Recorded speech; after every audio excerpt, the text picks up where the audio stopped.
ಈ ಉಭಯ ಕುಸ್ತಿ ಆದ್ಮೇಲೆ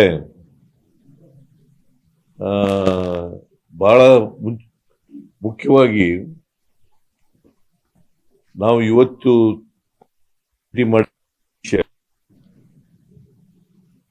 ಅನಗತ್ಯವಾಗಿ ಕೆಲವು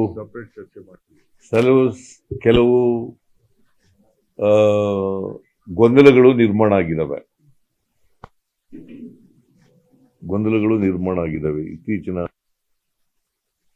ತಿಂಗಳಿಂದ ಗೊಂದಲಗಳು ನಿರ್ಮಾಣ ಆಗಿದ್ದಾವೆ. ನಾವು ಇಬ್ಬರೇ ಕೂತ್ಕೊಂಡು ಮಾತಾಡೋದು. ನಮ್ಮ ಉದ್ದೇಶ 28ರ ಚುನಾವಣೆ ಬಹಳ ಮುಖ್ಯ. ಲೋಕಲ್ ಬಾಡೀಸ್ ಚುನಾವಣೆ ಬಹಳ ಮುಖ್ಯ. ಕಾರ್ಪೊರೇಷನ್ ಚುನಾವಣೆ ಮತ್ತು ತಾಲೂಕು ಪಂಚಾಯತ್, ಜಿಲ್ಲಾ ಪಂಚಾಯತಿ ಚುನಾವಣೆ, ಗ್ರಾಮ ಪಂಚಾಯತ್ ಚುನಾವಣೆ ಇವು ಬಹಳ ಮುಖ್ಯ. ಅದ್ರ ಬಗ್ಗೆನೂ ಕೂಡ ಚರ್ಚೆ ಮಾಡೋದು. 28ರ ಚುನಾವಣೆಯಲ್ಲೂ ಕೂಡ ಕಾಂಗ್ರೆಸ್ ಅನ್ನು ಅಧಿಕಾರಕ್ಕೆ ತರಬೇಕು ಅಂತಕ್ಕಂಥದ್ದು ಚರ್ಚೆ ಮಾಡಿದ್ದೇವೆ. ನಾವಿಬ್ರು ಡಿ.ಕೆ. ಶಿವಕುಮಾರ್ ಅವರು, ನಾನು ಹೇಗೆ ಅಸೆಂಬ್ಲಿ ಚುನಾವಣೆಯಲ್ಲಿ 2023 ಅಸೆಂಬ್ಲಿ ಚುನಾವಣೆಯಲ್ಲಿ ಕೆಲಸ ಮಾಡೋದು ಒಟ್ಟಿಗೆ, ಅದೇ ರೀತಿಯಲ್ಲಿ ಮುಂದೆನೂ ಕೂಡ ಒಟ್ಟಿಗೆ ಹೋಗ್ತಕ್ಕಂಥದನ್ನ ತೀರ್ಮಾನ ಮಾಡಿದ್ದೀವಿ. ನಮ್ಮಲ್ಲಿ ಯಾವುದೇ ಡಿಫರೆನ್ಸಸ್ ಇಲ್ಲ. ನನಗೆ ಡಿಫರೆನ್ಸಸ್ ಇಲ್ಲ, ಇವತ್ತಿನವರೆಗೂ ಡಿಫರೆನ್ಸಸ್ ಇಲ್ಲ, ಮುಂದೇನೂ ಡಿಫರೆನ್ಸಸ್ ಇರಲ್ಲ. ಒಟ್ಟಿಗೆ ಹೋಗ್ತೀವಿ. ಆಮೇಲೆ ಅಸೆಂಬ್ಲಿ 8ನೇ ತಾರೀಕಿನಿಂದ ಶುರುವಾಗುತ್ತೆ. ಚಳಿಗಾಲದ ಅಧಿವೇಶನ ಬೆಳಗಾವಿನಲ್ಲಿ ಪ್ರಾರಂಭ ಆಗ್ತದೆ.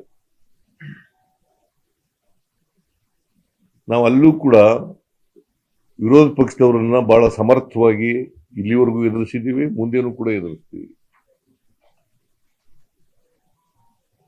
ಅದು ಬಿಜೆಪಿ ಇರ್ಬೋದು, JDS ಇರ್ಬೋದು. ಸುಳ್ಳು ಅಪಪ್ರಚಾರಗಳನ್ನ, ಸುಳ್ಳುಗಳನ್ನ, ಆರೋಪಗಳನ್ನ, ಸುಳ್ಳು ಅಪವಾದಗಳನ್ನ ಮಾಡ್ತಕ್ಕಂಥದ್ದು ಬಿಜೆಪಿಯವರ ಚಾಳಿ, JDSನವರ ಚಾಳಿ. ಇವರಿಬ್ಬರನ್ನು ಕೂಡ ಬಹಳ ಸಮರ್ಥವಾಗಿ ನಮ್ಮ ಸರ್ಕಾರ ಎದುರಿಸ್ತದೆ.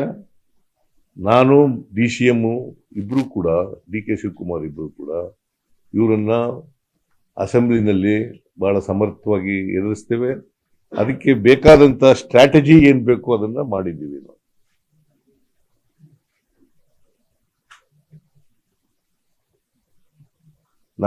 ನಾವಿಬ್ರು ಸ್ಟ್ರಾಟಜಿ ಮಾಡ್ತಕ್ಕಂಥದ್ದು. ಯಾಕಂತಂದ್ರೆ ಅವರು ಪತ್ರಿಕೆಗಳಲ್ಲೆಲ್ಲ ಹೇಳ್ತಾರೆ,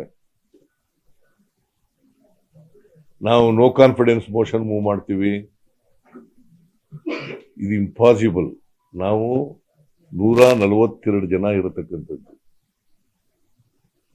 ಅವರಿರೋದು 64 ಜನ ಮಾತ್ರ.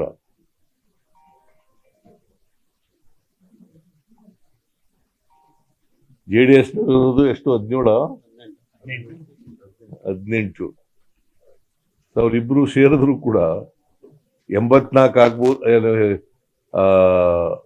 82 ಆಗ್ಬೋದು ಹೊರತು ಅದಕ್ಕಿಂತ ಜಾಸ್ತಿ ಆಗ್ಲಿಕ್ಕೆ ಸಾಧ್ಯನೇ ಇಲ್ಲ.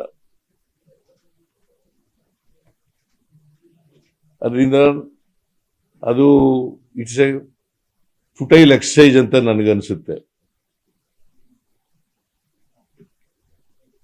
ಅವರು ಏನೇ ಮಾಡಿದ್ರು ಕೂಡ ಅಸೆಂಬ್ಲಿನಲ್ಲಿ, ಅವರು ಏನೇ ಆರೋಪಗಳನ್ನು ಮಾಡಿದ್ರು ಕೂಡ, ಸುಳ್ಳು ಆರೋಪಗಳನ್ನು ಮಾಡಿದ್ರು ಕೂಡ, ಅವೆಲ್ಲವನ್ನು ಕೂಡ ಸಮರ್ಥವಾಗಿ ಎದುರಿಸ್ತಕ್ಕಂಥ ಕೆಲಸವನ್ನು ಮಾಡ್ತೀವಿ. ಆಮೇಲೆ ಬಹಳ ಮುಖ್ಯವಾಗಿ ತೀರ್ಮಾನ ಮಾಡಿರ್ತಕ್ಕಂಥದ್ದು, ನಾವಿಬ್ರೂ ಹೈಕಮಾಂಡ್ನವ್ರು ಏನು ಹೇಳ್ತಾರೆ ಹಂಗೆ ಕೇಳೋದು.